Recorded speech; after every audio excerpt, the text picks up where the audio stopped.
പഠിക്കാൻ ആദ്യം A1 start ചെയ്തപ്പോൾ നല്ല പാടായിരുന്നു. ആ ക്ലാസ് കേട്ട് നമ്മൾ കുറെ കാര്യങ്ങൾ പഠിക്കും. വിസയുടെ ഒക്കെ കാർഡ് തീരുന്ന ആ സമയം ഇപ്പൊ നമ്മൾ ട്രൈ ചെയ്തിട്ട് കിട്ടാതെ വരുവാണെങ്കിൽ നേഴ്സായി കഴിഞ്ഞപ്പോൾ കുറച്ചും കൂടെ സാലറി കൂട്ടി കിട്ടി. അത് ഓരോ വർഷത്തിനും കുറച്ച് കൂടി കൂടി വരുന്നുണ്ട്.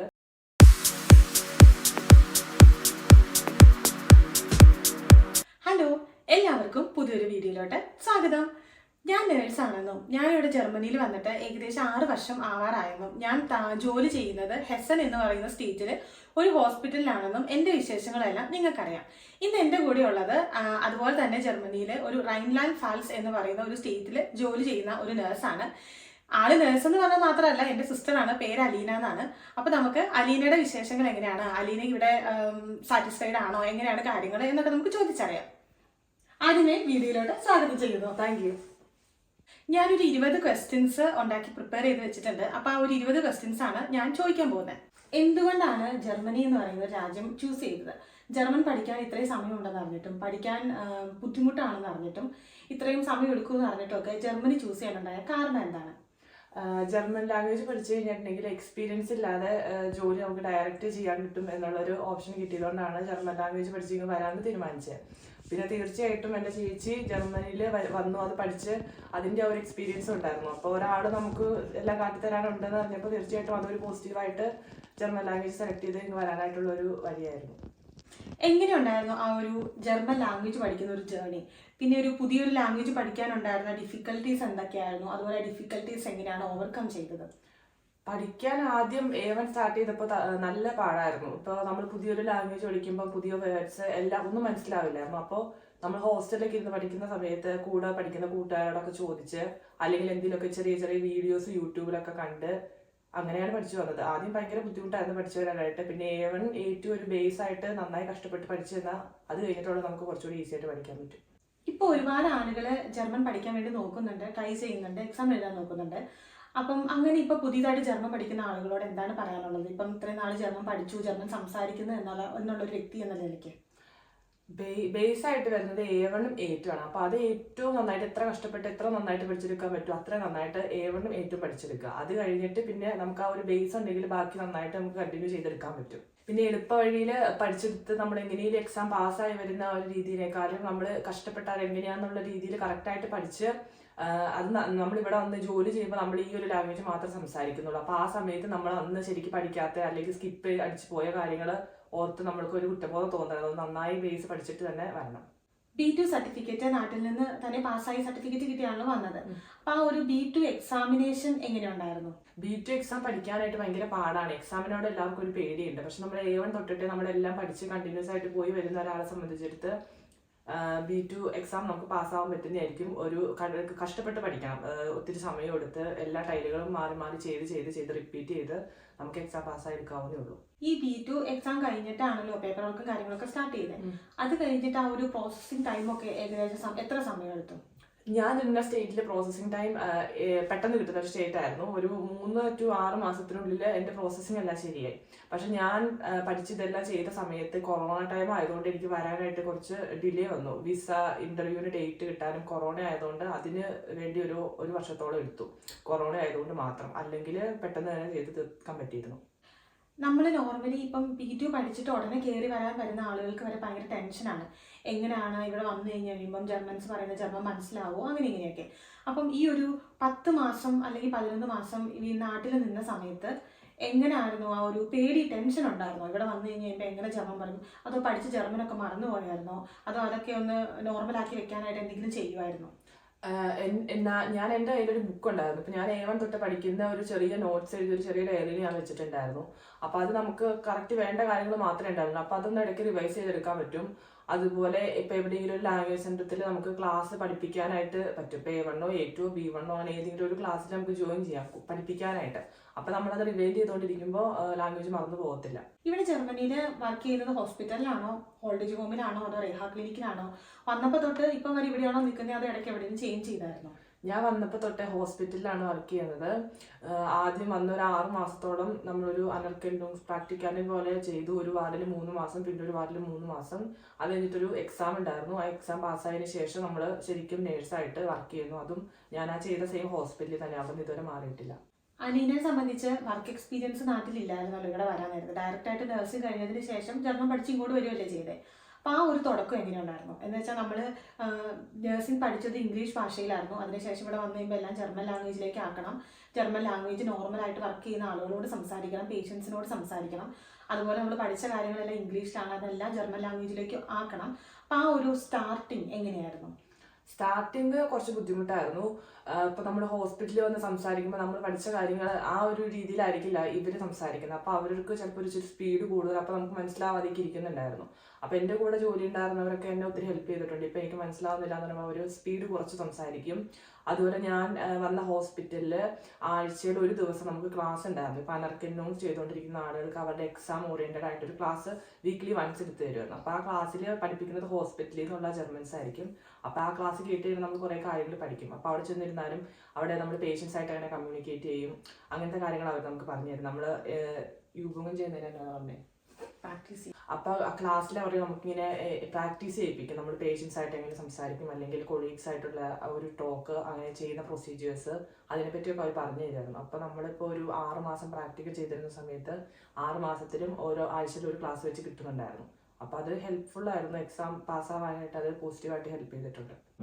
പലവരും പറഞ്ഞു കേൾക്കുന്ന ഒരു കാര്യമാണ് ഇവിടെ ജർമ്മൻസിന് ഒരുപാട്, നമ്മൾ വേറെ രാജ്യത്ത് നിന്ന് വരുന്ന ഫോറിനേഴ്സ് ആയതുകൊണ്ട് അതിൻ്റെതായ കുറച്ച് ബുദ്ധിമുട്ടുകളും കാര്യങ്ങളൊക്കെ ഉണ്ടെന്നും പലവരും പല രീതിക്ക് ബുദ്ധിമുട്ടുകൾ അനുഭവിക്കേണ്ടി വരുന്നുണ്ടെന്നൊക്കെ പറഞ്ഞു കേൾക്കുന്നുണ്ട്. അലീനയുടെ ഒരു എക്സ്പീരിയൻസ് എങ്ങനെയായിരുന്നു? വന്ന സമയത്ത് ലാംഗ്വേജിന് ബുദ്ധിമുട്ടുണ്ടായിരുന്നു. പക്ഷേ ഇവരുടെ അടുത്തുനിന്ന് എനിക്ക് മോശമായിട്ടുള്ള എക്സ്പീരിയൻസ് ഒന്നും ഉണ്ടായിട്ടില്ല. ഇവരൊത്തിരി ഹെൽപ്പ് ചെയ്യാറ്. ഇപ്പം നമ്മൾ അവരോട് നമുക്കറിയാവുന്ന ലാംഗ്വേജ് വെച്ചിട്ട് നമ്മൾ സംസാരിക്കുമ്പോൾ അവർ തിരിച്ച് നമ്മളെ സപ്പോർട്ട് ചെയ്യും. ഇപ്പം നമുക്കറിയില്ലാത്ത വേർഡ്സ് നമുക്ക് പറഞ്ഞു തരും. ഇപ്പം ഞാനൊരു സെൻറ്റൻസ് പറയുമ്പോൾ എനിക്ക് ഒരു വാക്ക് കിട്ടുന്നില്ല, അപ്പോൾ ആ വാക്ക് ചിലപ്പോൾ ഞാൻ ഇംഗ്ലീഷിൽ യൂസ് ചെയ്ത് കഴിഞ്ഞാൽ അവർ ഞാൻ അതൊക്കെ അത് പറഞ്ഞു തരും, ഒക്കെ അത് ഇതാണ് എന്ന് പറഞ്ഞു തരുമായിരുന്നു. അവർ സപ്പോർട്ട് ചെയ്തിട്ട് മാത്രമേ ഉള്ളൂ. ഇപ്പോൾ പിന്നെ നമ്മൾ അങ്ങോട്ട് സംസാരിക്കുന്ന പോലെ ഇരിക്കും. ഇപ്പം നമ്മൾ മിണ്ടാതെ ഒരു സൈഡിൽ മാറി നിന്ന് കഴിഞ്ഞാൽ അവർക്ക് നമ്മളോട് കമ്മ്യൂണിക്കേറ്റ് ചെയ്യാൻ തോന്നത്തില്ല. അപ്പോൾ നമുക്ക് അറിയാവുന്ന ലാംഗ്വേജ് വെച്ചിട്ട് നമ്മൾ അങ്ങ് സംസാരിക്കുമ്പോൾ അവർ നമ്മളെ ആ ഗ്രൂപ്പിൽ കൂട്ടും, നമ്മളെ സപ്പോർട്ട് ചെയ്യും, നമുക്ക് ഒത്തിരി കാര്യങ്ങൾ പറഞ്ഞു തരും. പിന്നെ ജോലിയുടെ സ്ഥലത്തൊക്കെ ആണെങ്കിലും എല്ലാ കാര്യങ്ങളും പറഞ്ഞു തന്നിട്ടുള്ളൂ. എത്ര തവണ വേണമെങ്കിലും അവർ നമുക്ക് പറഞ്ഞു തരുന്നതിന് ഒരു ബുദ്ധിമുട്ട് എനിക്ക് ഇതുവരെ തോന്നിയിട്ടില്ല. ഇപ്പോൾ ഡോക്യുമെന്റ് ചെയ്യാനൊക്കെ ആയിട്ട് ഇരിക്കുന്ന സമയത്ത് കമ്പ്യൂട്ടറിൽ ഇങ്ങനെ ടൈപ്പ് ചെയ്യണം, അതായത് ഈ സെന്റൻസ് ഇങ്ങനെ എഴുതുക എന്ന് വരെ നമുക്കൊരാൾ നമുക്ക് ഹോസ്പിറ്റലിൽ കാണും നമ്മളെ ഹെൽപ്പ് ചെയ്യാനായിട്ട്. അപ്പോൾ അവർ നമുക്ക് നന്നായി പറഞ്ഞു തരും. എനിക്ക് അങ്ങനെ പറഞ്ഞു തന്നാണ് ഞാൻ എഴുതിയൊക്കെ പഠിച്ചിട്ടുണ്ട്. അപ്പോൾ നമ്മൾ കിട്ടുന്ന വേർഡ്സ് ഒക്കെ നമ്മളൊരു ബുക്കിൽ എഴുതി വെച്ച് കഴിഞ്ഞാൽ അത് വീട്ടിൽ ചെന്നിരുന്നാലും ജസ്റ്റ് ഒന്ന് വായിച്ചു നോക്കും. അല്ലെങ്കിൽ അടുത്ത ദിവസം ഡ്യൂട്ടിക്ക് വരുമ്പം ഈ വാക്ക് കേൾക്കുമ്പോൾ നമുക്ക് മനസ്സിലായില്ലെങ്കിൽ ഒക്കെ ഞാൻ ആ ബുക്കിൽ എഴുതി വെച്ചിട്ടുണ്ടെന്ന് ഒന്ന് തുറന്ന് നോക്കിക്കഴിഞ്ഞാൽ നമുക്കത് കിട്ടും. അതിനൊക്കെ ഉള്ളൊരു സമയം നമുക്ക് കിട്ടും. അലീനയ്ക്ക് കിട്ടുന്ന സാലറിയിൽ സാറ്റിസ്ഫൈഡ് ആണോ? എൻ്റെ സാലറിയിൽ ഞാൻ സാറ്റിസ്ഫൈഡ് ആണ്. ഞാൻ ആദ്യം വന്ന സമയത്ത് 6 മാസം പ്രാക്ടിക്കാൻഡിനായിരുന്നു. അപ്പോൾ കിട്ടിയ സാലറിയിൽ ഞാൻ സാറ്റിസ്ഫൈഡ് ആയിരുന്നു. അത് കഴിഞ്ഞിട്ട് ഇപ്പോൾ നേഴ്സായി കഴിഞ്ഞപ്പോൾ കുറച്ചും കൂടെ സാലറി കൂട്ടി കിട്ടി. അത് ഓരോ വർഷത്തിനും കുറച്ച് കൂടി വരുന്നുണ്ട്. പിന്നെ നമ്മൾ ചെയ്യുന്ന ജോലി അനുസരിച്ച് ഇപ്പം നമ്മളിപ്പോൾ മോർണിംഗ്, ഈവനിങ്, നൈറ്റ് എല്ലാം ചെയ്യുമ്പോഴും കുറച്ച് കൂടുതൽ കിട്ടും. എനിക്ക് കിട്ടുന്ന സാലറിയിൽ ഞാൻ സാറ്റിസ്ഫൈഡ് ആണ്. നാട്ടിൽ നിന്ന് ആദ്യമായിട്ട് ഇവിടെ വന്ന സമയത്ത് ഇവിടുത്തെ താമസ സൗകര്യങ്ങളും കാര്യങ്ങളൊക്കെ എങ്ങനെയായിരുന്നു? ഇപ്പം എങ്ങനെയാണ് താമസിക്കുന്നത്?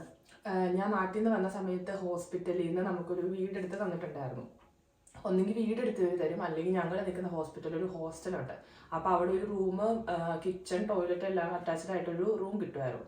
ഞാൻ വന്ന സമയത്ത് അവിടെ സ്ഥലം ഉണ്ടായിരുന്നില്ല. അപ്പോൾ ഒരു വീടെടുത്ത് തന്നു. ആ വീട്ടിൽ ഞങ്ങൾ ഒരുമിച്ച് വന്ന 3 നേഴ്സുമാർ തന്നെ ഒരുമിച്ചാണ് താമസിച്ചുകൊണ്ടിരുന്നത്. അത് 1 വർഷത്തേക്കായിരുന്നു ആ വീടുണ്ടായിരുന്നത്. അപ്പോൾ ആ 1 വർഷം കഴിഞ്ഞപ്പോഴത്തേക്ക് ഞങ്ങൾ തന്നെ വീട് അന്വേഷിച്ച് ഇപ്പം സ്വന്തമായിട്ട് വീടെടുത്ത് മാറി താമസിക്കുകയും ചെയ്തത്. വീടൊക്കെ എടുത്ത് താമസിക്കല്ലേ, ഈ ഒരു വീട് കണ്ടുപിടിക്കാനൊക്കെ ആയിട്ട് എങ്ങനെയുണ്ടായിരുന്നു? അതുപോലെ ഇപ്പം നമ്മൾ ഫോറിനേഴ്സ് ആയതുകൊണ്ട് വീട് കിട്ടാൻ എന്തെങ്കിലും പ്രയാസങ്ങളോ കാര്യങ്ങളോ അങ്ങനെ എന്തെങ്കിലും ഉണ്ടായിട്ടുണ്ടോ? ഫോറിനേഴ്സ് ആയതുകൊണ്ടുള്ള ബുദ്ധിമുട്ടുണ്ടായിട്ടില്ല. പക്ഷെ ഞാൻ നിൽക്കുന്നത് ഒരു സിറ്റിയിലാണ്. അപ്പം വീട് കിട്ടാൻ കുറച്ച് ബുദ്ധിമുട്ടായിരുന്നു.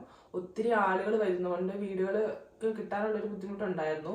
പക്ഷെ ആ സമയത്ത് ഹോസ്പിറ്റലിൽ ജോലി ചെയ്യുന്ന ആളുകൾ ഹെൽപ്പ് ചെയ്യുമായിരുന്നു. അതല്ലാതെ ഞങ്ങൾക്ക് അല്ലാതെ ഒരു പുറത്തുനിന്ന് മീൻസ് ഹൗസ് ലാൻഡേഴ്സ് ആയിട്ട് വരുന്ന ആളുകൾക്ക് ഒരു കൊളീഗ് ഉണ്ടായിരുന്നു. അപ്പോൾ അവർ നമ്മളെ ഹെൽപ്പ് ചെയ്യുമായിരുന്നു. പിന്നെ നമ്മൾ ന്യൂസ് പേപ്പേഴ്സിലൊക്കെ വീടുകളുടെ ഇത് കാണും. അപ്പോൾ അതിൽ എടുത്ത് കണ്ടു കഴിഞ്ഞിട്ടുണ്ടെങ്കിൽ ഇപ്പോൾ നമുക്കൊരു അപ്പോയിൻമെൻറ്റ് കിട്ടിക്കഴിഞ്ഞാൽ അതിന് നമ്മൾ ഹോസ്പിറ്റലിൽ നിന്ന് ആളുകൾ ഹെൽപ്പ് ചെയ്യും. ഇപ്പോൾ നമ്മൾ തന്നെയല്ല എന്നുള്ള രീതിയിൽ ഇവർ നമ്മൾ ഹെൽപ്പ് ചെയ്യാനായിട്ട് കൂടെ എപ്പോഴും ഉണ്ടായിരുന്നു. അതുകൊണ്ട് വീടെടുക്കാൻ കുറച്ച് ബുദ്ധിമുട്ടിയിട്ടുണ്ട്. അത് ഒത്തിരി ആളുകൾ ഉള്ളതുകൊണ്ട്. അല്ലാതെ ഒരു ഹൗസ് ലാൻഡർ എന്ന നിലയിൽ എനിക്ക് ബുദ്ധിമുട്ടുണ്ടായിട്ടില്ല. വർക്ക് ലൈഫ് ബാലൻസ് എങ്ങനെയാണ്? ഞാൻ ഒരു ദിവസത്തിൽ നമ്മൾ 8 hours ആണ് ഡ്യൂട്ടി എടുക്കുന്നത്. ഇപ്പം നൈറ്റ് ആണെങ്കിൽ കുറച്ച് കൂടുതൽ ചെയ്യും. അല്ലാത്ത ദിവസങ്ങളിൽ നമ്മൾ 8 hours ഡ്യൂട്ടി എടുക്കുക. അപ്പോൾ 8 hours ഡ്യൂട്ടി കഴിഞ്ഞ് ഇപ്പോൾ രാവിലെ 6 മണിക്ക് ഡ്യൂട്ടി കഴിഞ്ഞ് കഴിഞ്ഞാൽ 2 മണിയാകുമ്പോൾ കഴിഞ്ഞ് നമ്മൾ വീട്ടിലെത്തും. വീട്ടിലെത്തി കഴിഞ്ഞാൽ പിന്നെ നമുക്ക് നമ്മുടെ കാര്യങ്ങൾ മാത്രം നോക്കിയിരുന്നാൽ മതി. ഇപ്പോൾ ഹോസ്പിറ്റലിൽ എന്താണ് ഞാൻ ചെയ്തിട്ട് വെച്ചത്, അല്ലെങ്കിൽ ഞാൻ എന്തെങ്കിലും വിട്ടുപോയോ, അതിനെപ്പറ്റി ചിന്തിക്കേണ്ട ആവശ്യമില്ല. ഇപ്പം ഞാൻ ജോലി കഴിഞ്ഞ് ഇറങ്ങി കഴിഞ്ഞാൽ അത് കഴിഞ്ഞ് വരുന്ന ആളുകൾ എൻ്റെ ആ ഡ്യൂട്ടി ഏറ്റെടുക്കുകയാണ്, അവരത് നോക്കിക്കോളും. അപ്പോൾ ഹോസ്പിറ്റലിൽ ജോലിയുടെ ആ ഒരു സ്ട്രെസ് വരുന്നേ ഇല്ല. പിന്നെ നമുക്ക് ഫ്രീ ആയിട്ട് കിട്ടുന്ന സമയങ്ങളിൽ നമുക്ക് ഇഷ്ടമുള്ള ഹോബീസ് എന്തെങ്കിലും ഉണ്ടെങ്കിൽ അത് ചെയ്യാം. ഇപ്പോൾ പാർട്ട് ടൈം ജോലിക്ക് പോകുന്നവരുണ്ട്. ഇപ്പോൾ അങ്ങനെ ചെയ്യുന്ന ആളുകൾക്ക് അങ്ങനെ ചെയ്യാം. ഓരോരുത്തരുടെ ഇൻട്രസ്റ്റ് അനുസരിച്ച് അവരുടെ താല്പര്യമുള്ള കാര്യങ്ങൾ ചെയ്യാൻ ഇഷ്ടംപോലെ സമയം കിട്ടുന്നുണ്ട്. ഒരു മാസത്തിൽ ഒരു 12-11 ദിവസം എന്തായാലും നമുക്ക് ഓഫ് കിട്ടും. അതല്ലാതെ വെക്കേഷൻസ് ഇടയ്ക്കിടയ്ക്ക് എടുക്കാൻ പറ്റും. അതുകൊണ്ട് ഇഷ്ടംപോലെ ടൈം നമുക്ക് സ്പെൻഡ് ചെയ്യാനുണ്ട്. പിന്നെ എനിക്ക് ഇപ്പോൾ ഹോസ്പിറ്റലിൽ ജോലി കഴിഞ്ഞ് വന്നു കഴിഞ്ഞാൽ ഫ്രീ ആയിട്ട് കിട്ടുന്ന സമയത്ത് എനിക്ക് ഡാൻസ് കളിക്കുന്ന ഇഷ്ടമാണ്. അപ്പോൾ ഞാൻ കുറച്ച് കുട്ടികളെയൊക്കെ ഇങ്ങനെ ഡാൻസ് പഠിപ്പിക്കുന്നുണ്ട്. അപ്പോൾ അവർ വീട്ടിൽ വരും. കുട്ടികൾക്ക് ക്ലാസ്സില്ലാത്ത സമയത്ത് വീട്ടിൽ വരും. വീട്ടിൽ വെച്ച് ഞാൻ ഡാൻസ് പഠിപ്പിക്കും. അത് ഞാൻ ചെയ്യുന്നുണ്ട്. അതെൻ്റെ ഒരു ഹോബിയാണ്. അപ്പോൾ എനിക്കത് ചെയ്യുന്നത് ഇഷ്ടമാണ്. നിങ്ങളുടെ ഹോസ്പിറ്റലിലെ വൈറ്റൽ ബിൽഡിംഗ് ചാൻസസ് ഒക്കെ എങ്ങനെയാണ്? എന്തെങ്കിലും വൈറ്റൽ ബിൽഡിംഗ് ചെയ്യാനൊക്കെ താല്പര്യമുണ്ടോ? ഞാൻ വർക്ക് ചെയ്യുന്ന ഒരു വലിയ ഹോസ്പിറ്റലാണ്. അവിടെ ഒത്തിരി ഓപ്പർച്യൂണിറ്റീസ് ഉണ്ട് വൈറ്റൽ ബിൽഡിംഗ് ചെയ്യാനായിട്ട്. ഞാൻ വന്ന് എൻ്റെ പ്രാക്ടിക്കൽ ഒക്കെ കഴിഞ്ഞ് ഒരു വർഷമൊക്കെ ആയപ്പോഴത്തേക്കും എന്നോട് ചോദിച്ചിരുന്നു എന്നോട് വൈറ്റൽ ബിൽഡിംഗ് ചെയ്യാൻ താല്പര്യമുണ്ടോ എന്ന്. അപ്പോൾ എനിക്കത് ചെയ്യാനായിട്ടുള്ളൊരു ഇൻട്രസ്റ്റ് ഉണ്ടായിരുന്നില്ല. അപ്പോൾ ഞാനത് ചെയ്യുന്നില്ലെന്ന് പറഞ്ഞു. പക്ഷേ എൻ്റെ ഒപ്പം ജോലി ചെയ്യുന്ന ഒത്തിരി ആളുകൾ ഇപ്പോൾ ഒരു വർഷത്തിൽ ഒരാൾക്ക് ചെയ്യാം. അപ്പോൾ കണ്ടിന്യൂസ് ആയിട്ട് ഒരു വർഷം ആരെങ്കിലുമൊക്കെ എന്തെങ്കിലുമൊക്കെ വൈറ്റൽ ബിൽഡിംഗ് ചെയ്താൽ വരുന്നത്. ഒത്തിരി ചെയ്യാനുള്ള ഓപ്പർച്യൂണിറ്റീസ് ഉണ്ട്. ചെയ്യുന്ന ഒത്തിരി മലയാളീസും ഉണ്ട്. ഇപ്പം പലവരും പറയുന്ന ഒരു കാര്യമാണ്, ഇപ്പം നമ്മൾ വിസ പ്രോസസ്സിങ്ങിനൊക്കെ ആയിട്ട് ഔസ്ലാൻഡർ പോയിക്കോട്ടെ, നമ്മുടെ ഫോറിൻ ഓഫീസിലൊക്കെ ചെന്നിട്ടുണ്ടെന്നുണ്ടെങ്കിൽ നമ്മൾ ഔസ്ലാൻഡേഴ്സ് ആയതുകൊണ്ട് അവർ കുറച്ച് പ്രശ്നങ്ങൾ പറയുന്നുണ്ട്. അല്ലെങ്കിൽ ഇപ്പം വിസയ്ക്ക് അപ്പോയിൻമെൻറ്റ് കിട്ടാനായിട്ട് അല്ലെങ്കിൽ ഒരുപാട് കൊടുക്കുന്ന ക്വസ്റ്റ്യൻസ് ചോദിച്ചിട്ട് അവർ ഭയങ്കരമായിട്ട് കോംപ്ലിക്കേറ്റഡ് ആക്കുന്നുണ്ടെന്ന്. അലീനയുടെ എക്സ്പീരിയൻസിൽ അങ്ങനെ എന്തെങ്കിലും ബുദ്ധിമുട്ട് ഫേസ് ചെയ്യേണ്ടി വന്നിട്ടുണ്ടോ? അങ്ങനെ കൊടുക്കുന്ന ടൈപ്പ് ക്വസ്റ്റ്യൻസ് ഒന്നും ചോദിച്ചു ഇതുവരെ ബുദ്ധിമുട്ടിച്ചിട്ടില്ല. പക്ഷെ ഞാൻ നിൽക്കുന്ന ഒരു സിറ്റി ആയതുകൊണ്ട് ഒത്തിരി ബുദ്ധിമുട്ടാണ്. ഇപ്പോൾ ഒരു അപ്പോയിൻമെൻറ്റ് കിട്ടുകയെന്ന് വെച്ചാൽ ഒത്തിരി ആളുകൾ വരുന്നുണ്ട്. അപ്പോൾ അപ്പോയിൻമെൻറ്റ് കിട്ടാൻ ഭയങ്കര ബുദ്ധിമുട്ടാണ്. നമ്മളിപ്പോൾ ഒരു മെയിൽ അയച്ചു കഴിഞ്ഞാൽ ചിലപ്പോൾ അതിന് റിപ്ലൈ ഓട്ടോമാറ്റിക് റിപ്ലൈ വന്നു കഴിഞ്ഞാൽ പിന്നെ ചിലപ്പം അവർ അപ്പോയിൻമെൻറ്റ് കിട്ടുന്നതിനെ പറ്റി ഒരു റിപ്ലൈ ഉണ്ടാവത്തില്ല. അപ്പോൾ പക്ഷെ ഹോസ്പിറ്റലിൽ നിന്ന് നമുക്കൊരു ഹെൽപ്പ് എപ്പോഴും ഉണ്ടായിരുന്നു. ഇതുവരെ എപ്പോഴും കിട്ടിയിട്ടേ ഉള്ളൂ. ഇപ്പോൾ വിസയുടെ ഒക്കെ കാർഡ് തീരുന്ന ആ സമയം ഇപ്പം നമ്മൾ ട്രൈ ചെയ്തിട്ട് കിട്ടാതെ വരുവാണെങ്കിൽ ഇപ്പം അതിന് മുന്നേ നമുക്ക് ഹോസ്പിറ്റലിൽ നിന്ന് അവർ ചെയ്ത് തന്നിരിക്കും. അതിന് ബുദ്ധിമുട്ടില്ല, എങ്ങനെയും ഒരു കിട്ടിയിരിക്കും. പിന്നെ നമ്മളിപ്പോൾ പറയുന്ന കാര്യം അവർക്ക് മനസ്സിലാവണം. ഇപ്പം ഞാനിതാണ് ഉദ്ദേശിക്കുന്നതെന്ന് ഞാൻ അവരെ പറഞ്ഞ് മനസ്സിലാക്കിയാൽ അതൊരു ബുദ്ധിമുട്ടാണ്. ഇപ്പം അത് പറഞ്ഞ് മനസ്സിലാക്കാനുള്ള ഒരു ലാംഗ്വേജ് എനിക്ക് ഉണ്ടായിരിക്കണം. അതല്ലാതെ ഇപ്പോൾ ഒരു മിസ്അണ്ടർസ്റ്റാൻഡിങ് വരാണ് ഞാൻ പറഞ്ഞാൽ അവർക്ക് മനസ്സിലായില്ല, അപ്പോൾ അത് തെറ്റായിട്ടുള്ള കാര്യങ്ങളിലേക്ക് പോകും. അങ്ങനെ ഒരു ബുദ്ധിമുട്ടുള്ളൂ. ബേസായിട്ട് നമുക്ക് ലാംഗ്വേജ് ഉണ്ടെങ്കിൽ സംസാരിച്ച് നിന്ന കാര്യങ്ങൾ നേടിയെടുക്കാവുന്നേ ഉള്ളൂ. അലീന ഇപ്പം ജർമ്മനിയിൽ വന്നിട്ട് ഏകദേശം 4 വർഷം ആവുന്നല്ലോ. അപ്പം ഇത്രയും നാളത്തെ ഒരു യാത്രയിൽ ഈ ഇമ്പോർട്ടൻസ് ഓഫ് ജർമ്മൻ ലാംഗ്വേജ് അതിനെക്കുറിച്ച് എന്താണ് പറയാനുള്ളത്? ജർമ്മൻ ലാംഗ്വേജിന് നല്ല ഇമ്പോർട്ടൻസ് ഉണ്ട്. ഇപ്പോൾ നമ്മൾ ജോലി ചെയ്യുന്ന സ്ഥലത്ത് അത് ഭയങ്കര ഇമ്പോർട്ടൻ്റ് ആണ്. ഇപ്പോൾ നമുക്ക് പേഷ്യൻസ് ആയിട്ട് കമ്മ്യൂണിക്കേറ്റ് ചെയ്യണമെങ്കിൽ അല്ലെങ്കിൽ ഇപ്പോൾ ആരെങ്കിലും നമ്മൾ ഫോൺ വിളിച്ചു കഴിഞ്ഞാൽ അത് നമുക്ക് മനസ്സിലാക്കിയെടുക്കണമെങ്കിൽ ലാംഗ്വേജ് ബേസ് ആയിട്ട് വേണം. അതിപ്പോൾ നമ്മളിപ്പോൾ ഒരു പാർട്ട് ടൈം ജോലിക്ക് ശ്രമിക്കുകയാണ്. അപ്പോൾ ശ്രമിക്കുന്ന സമയത്തും ലാംഗ്വേജ് കൂടുതലായിട്ടുള്ള ആളുകൾക്കായിരിക്കും പ്രയോറിറ്റി കൂടുതൽ. 2 പേര് ജോലിക്ക് ചെന്നു, ഇപ്പോൾ അവർ നോക്കുമ്പോഴത്തേക്കും കൂടുതൽ കമ്മ്യൂണിക്കേറ്റ് ചെയ്യാൻ പറ്റുന്ന ആൾ അല്ലെങ്കിൽ കൂടുതൽ കാര്യങ്ങൾ മനസ്സിലാവുന്ന ആൾക്ക് ആദ്യം ജോലി കിട്ടും. പിന്നെ നമ്മളിപ്പോൾ എന്തെങ്കിലും ഒരു വൈറ്റൽ ബിൽഡിംഗ് ചെയ്യണമെങ്കിൽ അങ്ങനെ എന്തെങ്കിലും ഒരു കോഴ്സ് നമ്മൾ കണ്ടിന്യൂ ആയിട്ട് പഠിക്കാൻ താല്പര്യം ഉണ്ടെങ്കിലും അവർ നമ്മളോട് ചോദിക്കണമെങ്കിൽ നമുക്കത് പഠിക്കാനുള്ള ഒരു മനസ്സിലാക്കിയെടുക്കാനുള്ള ഒരു ലാംഗ്വേജ് വേണം. ലാംഗ്വേജിന് നല്ല ഇമ്പോർട്ടൻസ് ഉള്ളതായിട്ട് എനിക്ക് തോന്നിയിട്ടുണ്ട്. പെയ്ഡ് വെക്കേഷൻസിന് പേര് കേട്ട ഒരു രാജ്യമാണ് ജർമ്മനി. അലീനയ്ക്ക് എത്ര പെയ്ഡ് വെക്കേഷൻ ഡേയ്സ് കിട്ടാറുണ്ട്? അതെങ്ങനെയാണ് പ്ലാൻ ചെയ്യുന്നത്? പെയ്ഡ് വെക്കേഷൻസ് നമ്മൾ 3 ഷിഫ്റ്റ് ചെയ്യുകയാണെങ്കിൽ ഇപ്പം മോർണിംഗ്, ഈവനിങ്, നൈറ്റ് 3 ഷിഫ്റ്റ് ചെയ്യുന്ന ആളുകൾക്ക് 30 days + 8 ആയിരുന്നു കഴിഞ്ഞ വർഷം വരെ. ഈ വർഷം ഞങ്ങൾക്കൊരു വെക്കേഷൻ ലീവും കൂടെ കൂട്ടി. അപ്പോൾ 30 + 9 39 പെയ്ഡ് വെക്കേഷൻസ് ഉണ്ട്. അത് കൂടാതെയാണ് നമുക്കൊരു മാസത്തിൽ 12 ലീവ് അല്ലെങ്കിൽ 10, 11 അല്ലെങ്കിൽ 12 ലീവ് വരുന്നത്. പ്ലസ് ഈ 39 വെക്കേഷൻസ് ഉണ്ട്. അത് സ്പ്ലിറ്റ് ചെയ്തെടുക്കും. ഞാനൊരു വർഷത്തിൽ ആദ്യം ഒരു 3 weeks വരാൻ പാകത്തിനെടുത്ത് നാട്ടിൽ പോകും. പിന്നെ വർഷത്തിൽ അവസാനം ആകുമ്പോഴത്തേക്കും 3 weeks വരാൻ പാകത്തിനെടുത്തിട്ട് നാട്ടിൽ പോകും. പിന്നെ ഉള്ള ലീവ് ഇടയ്ക്ക് എപ്പോഴെങ്കിലും എവിടെയെങ്കിലുമൊക്കെ ട്രിപ്പ് പോകാനോ അങ്ങനെയായിട്ട് എടുക്കും. നമ്മളിവിടെ ആദ്യം വന്നിപ്പം ഒറ്റയ്ക്കാണെന്നുണ്ടെങ്കിൽ ഫാമിലി ആയിട്ടാണെന്നുണ്ടെങ്കിൽ നമുക്ക് നമ്മുടെ ആളുകളെല്ലാം നാട്ടിലാണല്ലോ. അപ്പോൾ എന്തെങ്കിലും ഒരു അർജൻറ്റായിട്ടൊരു ആവശ്യം വന്നെന്ന് വിചാരിക്കും. ഇപ്പോൾ നമുക്ക് എന്തെങ്കിലും അപ്പോയിൻമെൻറ്റ് പെട്ടെന്ന് കിട്ടി. അപ്പോൾ നമുക്ക് ഓൾറെഡി ഡ്യൂട്ടി പ്ലാനും കാര്യങ്ങളൊക്കെ നേരത്തെ വരുമല്ലോ. അപ്പോൾ ആ ഒരു ദിവസം ഓഫ് വേണമെന്നുണ്ടെന്നുണ്ടെങ്കിൽ അത് പോയി ചോദിച്ചാൽ കിട്ടുമോ? അതോ അതിനൊക്കെ ബുദ്ധിമുട്ടാണോ? അതിന് ബുദ്ധിമുട്ടില്ല. ഇപ്പൊ ഞാനിപ്പോ എനിക്കൊരു ദിവസം ഡ്യൂട്ടിയാണ്, അന്ന് എനിക്കൊരു അപ്പോയിന്റ്മെന്റ് ഉണ്ടെങ്കിൽ അപ്പൊ എന്റെ കൂടെ ജോലി ചെയ്യുന്ന ആളുകളോടാണ് ഞാൻ ആദ്യം ചോദിക്കുന്നത് എന്റെ ഡ്യൂട്ടി അവരോട് ചെയ്ത് തരാമെന്ന് ചോദിക്കും. അപ്പൊ അവര് ഒരു 80% അവർ ചെയ്തു തരും, അല്ലെങ്കിൽ അവർക്ക് എന്തെങ്കിലും ഒരു മാറ്റി വെക്കാൻ പറ്റാത്തതായിട്ടുള്ള കാര്യമായിരിക്കണം. അങ്ങനെ വന്നു കഴിഞ്ഞാൽ നമ്മുടെ ഇൻചാർജിനോട് സംസാരിക്കാം. ഇൻചാർജ് ആരെങ്കിലും അറേഞ്ച് ചെയ്യും. ഇനി ഇൻചാർജിന് ചെയ്യാൻ പറ്റാത്ത സാഹചര്യം ആണെങ്കിൽ നമുക്ക് ഹോസ്പിറ്റൽ ഹെഡ് നേഴ്സ് പോലൊരു സംഭവം അതുണ്ട്. അപ്പൊ നമുക്ക് അവര് ഹോസ്പിറ്റലിലെ മെയിൻ ആയിട്ടുള്ള ആളുകൾ അവര് നമുക്ക് ആരെങ്കിലും അയച്ചിട്ട് നമുക്കത് ഓഫ് കിട്ടും. അത് കുഴപ്പമില്ല, അത് നമുക്ക് അഡ്ജസ്റ്റ് ചെയ്ത് കിട്ടും. ഡ്യൂട്ടി എപ്പോഴും അഡ്ജസ്റ്റ് ചെയ്ത് കിട്ടും. ഇനി വരാൻ പോകുന്ന നഴ്സസിനോട് എന്താണ് പറയാനുള്ളത്?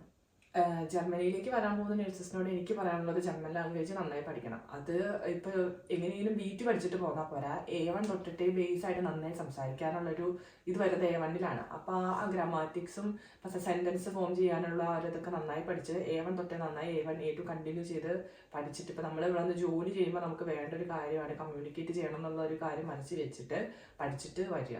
എനിക്ക് ഇനിയും കുറെ ക്വസ്റ്റ്യൻസ് ചോദിക്കാനുണ്ടായിരുന്നു, പക്ഷെ നമുക്ക് അതിൽ കൂടുതൽ ഇത്രയും ക്വസ്റ്റ്യൻസിൽ കൂടുതൽ നമുക്ക് ചോദിക്കാനുള്ളൊരു ടൈമില്ല. അതുകൊണ്ടാണ് ഈ ഒരു കുറച്ച് ക്വസ്റ്റ്യൻസ് കൊണ്ട് നിർത്തിയത്. ഇനി നിങ്ങൾക്ക് ആർക്കെങ്കിലും എന്തെങ്കിലും ക്വസ്റ്റ്യൻസ് ഉണ്ടെന്നുണ്ടെങ്കിൽ ഉറപ്പായിട്ടും ഒന്നെങ്കിൽ ഇൻസ്റ്റാഗ്രാമിൽ മെസ്സേജ് അയക്കുക, അല്ലെന്നുണ്ടെങ്കിൽ കമന്റ് ബോക്സിൽ കമന്റ് ചെയ്യുക. അപ്പോൾ എല്ലാത്തിനും മാക്സിമം റിപ്ലൈ തരാൻ ഞാൻ ശ്രമിക്കും.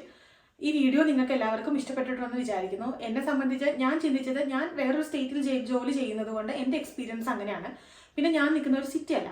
അപ്പോൾ ഒരു സിറ്റി ലൈഫിൽ താമസിക്കുന്ന ഒരാളോട് ചോദിച്ചാൽ അവരുടെ എക്സ്പീരിയൻസോ അല്ലെങ്കിൽ വേറൊരാളോട് ചോദിച്ചാൽ അവരുടെ എക്സ്പീരിയൻസും കാര്യങ്ങളും എന്താണെന്ന് അറിയാലോ.